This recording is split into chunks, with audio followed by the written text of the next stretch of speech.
नमस्कार दोस्तों, मैं आप सभी का स्वागत करता हूं रिजल्ट गुरु परिवार में। दोस्तों, आज हम बात करेंगे अल नीनो इफेक्ट के बारे में और उससे भारत किस प्रकार प्रभावित होगा, उसके बारे में हम बात करेंगे। अल नीनो प्रभाव और भारत। तो जैसा कि आप देख सकते हैं, थंबनेल से आपको समझ में आ रहा होगा। कहने का मतलब है कि किस प्रकार से अल नीनो भारत को प्रभावित करेगा और साथ ही ये भी जानेंगे कि अल नीनो है क्या। और अगर आप इसके बारे में बहुत ही विस्तार से जानना चाहते हैं तो वीडियो को पूरा देखें, वीडियो को लाइक करें और अगर आपको वीडियो पूरा देखने के बाद कुछ ऐसा लगता है कि मुझे सुधार करना चाहिए, तो आप मुझे 100% बताएँ, जिससे कि मैं भी अपने उन गतिविधियों में सुधार लेके आ सकूँ जो कि आपके लिए भी लाभदायक हो और मेरे लिए भी लाभदायक हो।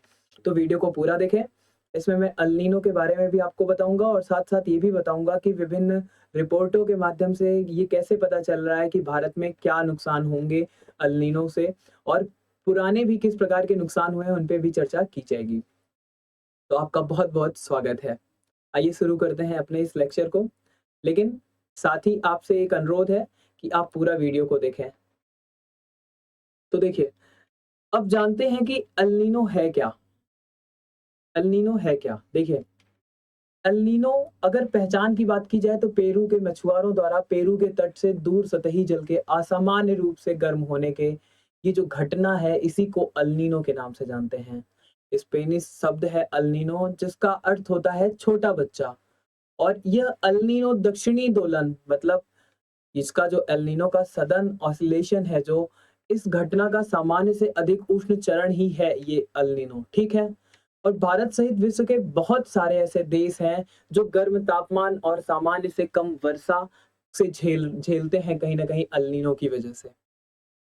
अगर बात करें अल नीनो की तो ये घटना का कोई सही अनुमान तो नहीं लगाया जा सकता, लेकिन ऐसा कहा जाता है कि 2 से 7 वर्ष के अंतराल पर ये अनियमित रूप से घटित होती हैं। अच्छा, ये तो अल नीनो के बारे में था। ये देखिए, आप यहाँ पे देख सकते हैं, हम अल नीनो के बारे में अगर जानना चाहते हैं तो सबसे पहले तो हमको ये समझना पड़ेगा कि मानसून क्या होता है और मानसून जो आता है उस वो कैसे भारत में मानसून प्रवेश कैसे करता है। वो लो प्रेशर और हाई प्रेशर की कंडीशंस बनती कैसे हैं, टेम्परेचर बढ़ता है, गर्मियों में ही क्यों मानसून आता है, इसका कारण तो मैं आपको बता दूं, मानसून आने का सबसे बड़ा कारण ये है कि हिंद महासागर में तापमान अपेक्षाकृत कम होता है, इसलिए वहाँ का जो वायु दाब होता है वो अधिक होता है। और हमारे अगर भारत के लैंड पार्ट की बात करें तो यहाँ पे तापमान अधिक होता है, इसलिए वायु दाब कम होता है। अब जैसा कि आप जानते होंगे कि जो वायु का जो प्रवाह होता है वो अधिक वायु दाब क्षेत्र से कम वायु दाब क्षेत्र की तरफ होता है। ऐसे में क्या होता है, समुद्र से आने वाली हवाएँ जो होती हैं, समुद्र से जो हवाएँ होती हैं, वो आती हैं भारत के लैंड पार्ट में मतलब हमारे भारत में। तो वो जब आती हैं, तो वो अपने साथ जो वाष्पीकृत होके जो वर्षा का जो जल की बूँदें हैं, वो वायु में क्या होती हैं, संगठित हो जाती हैं और जब आगे आती है मानसून मतलब वो जो वायु आती है भारत में, वो प्रवेश करते हुए अपने साथ वो जो जल की बूँदें लेकर आगे बढ़ती है, वही वर्षा का सबसे बड़ा कारण बनती है। तो ये कुल मिलाकर था मानसून के बारे में।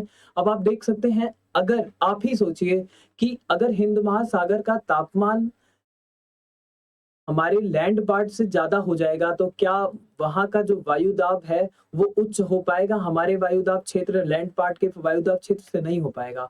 इसी वजह से क्या होता है, अल नीनो का दोलन होता है।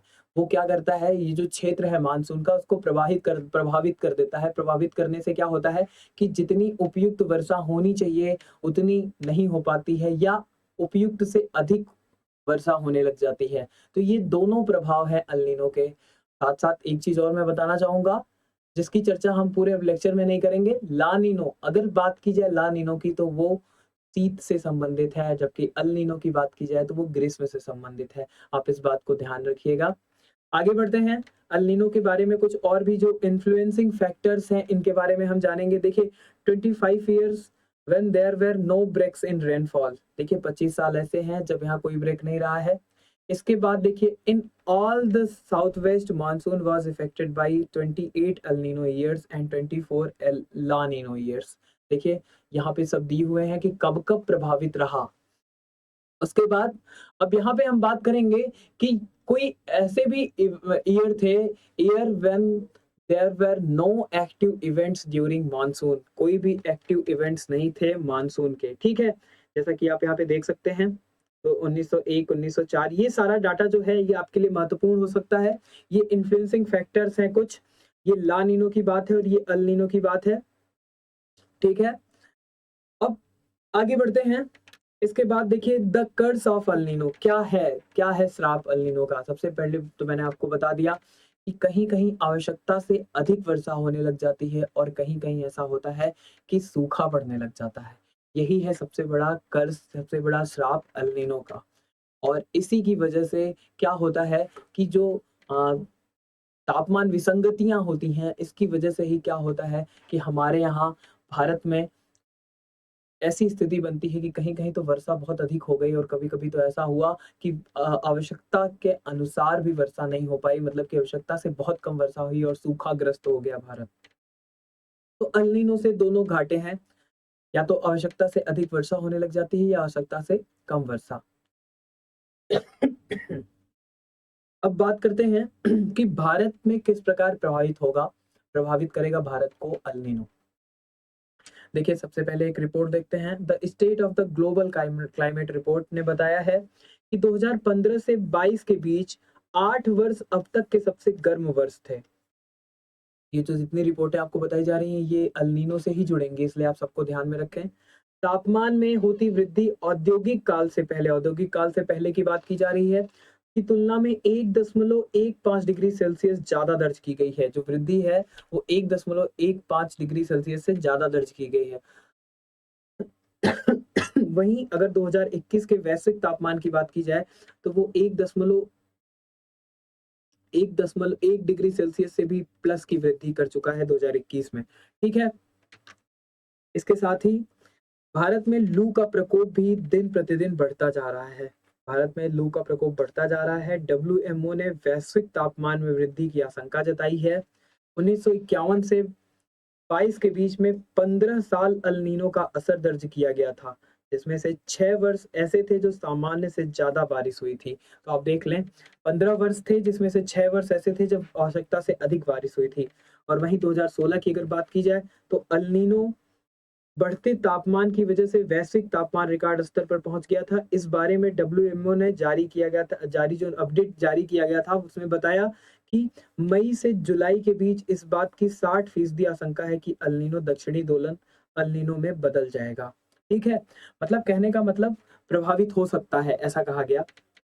और 1951 से 22 के बीच में जो 15 साल वाली बात है ये फिर से यहाँ पे है कि 6 वर्ष ऐसे थे जो सामान्य से अधिक बारिश हुई और बाकी के 9 वर्ष ऐसे थे जो सूखाग्रस्त था।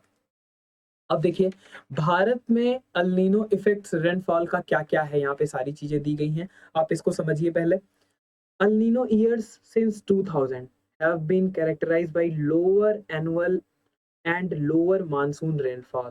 देखिए यहाँ पे दिया हुआ है नॉर्मल ईयर कौन सा था 11, देखिए 11, 14, 18, 81। ये देखिए यहाँ पे दिया हुआ है एवरेज एनुअल रेनफॉल एमएम में 1114 है, 1144 है और यहाँ पे 1881 है। तो आप देख सकते हैं कितना प्रभाव दिख रहा है आपको। ये नॉर्मल ईयर है। अल नीनो ईयर में ये 776 तक है, ठीक है। अब यही बात करते हैं चार्ट 2 में। Since 2000 in 5 of the 6 El Nino years southern west monsoon has been lower than the long time average. देखिए ये जो लॉन्ग टाइम एवरेज है इससे भी कम रहा 6 साल। कौन कौन से? 689, 786, 702, 720 और 772। खाली एक वर्ष ऐसा रहा जब एवरेज रेनफॉल से ज्यादा वर्षा हुई, ठीक है। और फिर यहाँ पे देखिए अल Nino years mean deficient rainfall in at least 25% IMD sub division. यहाँ पे दिया हुआ है, देख लीजिए आप। IMD sub division with deficient rainfall out of 36। अब आप देख सकते हैं कहाँ कहाँ कितने कितने प्रभाव आपको यहाँ पे सीधे सीधे दिख रहे हैं। कहीं कहीं तो 3 तक है और कहीं कहीं 22 तक है। तो आप देख सकते हैं कितना डिफरेंस है यहाँ पे। इसके साथ ही आपको कुछ चीजें और बता देते हैं कि डब्ल्यूएमओ ने चेतावनी दी है कि दुनिया का अल नीनो के लिए तैयार रहना, जो कि अपने साथ दुनिया के कई हिस्सों में भीषण गर्मी और सूखा लेकर आएगा, के लिए बहुत आवश्यक है। कहा जाए तो शॉर्ट मतलब अगर सामान्य रूप से कहा जाए तो अर्ली वार्निंग, मतलब समय से पहले ही किसी भी आपदा के बारे में अनुमान लगा लेना और उसके लिए सजग हो जाना बहुत ही आवश्यक है। अब डब्ल्यूएमओ ने भी चेतावनी दी है इसी बात को ध्यान में रखते हुए। देखिए, अभी डीटीई का डाउन टू अर्थ का एक रिपोर्ट था, उसमें बताया गया था कि अल नीनो के कारण 2099 तक कुल 84 ट्रिलियन डॉलर का वैश्विक नुकसान हो सकता है और जिसमें भारत अनुमान से अधिक असुरक्षित रहेगा। तो आज के लिए इतना ही। मैं आशा करता हूँ कि मैंने अल नीनो के बारे में आपको जितनी भी जानकारी दी है, वो आपके लिए उपयुक्त होगी। अगर आपको कुछ भी ऐसा लगता है जो मुझे सुधार करना चाहिए अपने वीडियो में, तो आप बेझिझक बताएँ। मैं पूरे तरीके से तैयार हूँ अपने सुधार के लिए। तो आपका बहुत-बहुत धन्यवाद और आभार। फिर मिलेंगे नए टॉपिक के साथ और नई ऊर्जा के साथ। धन्यवाद।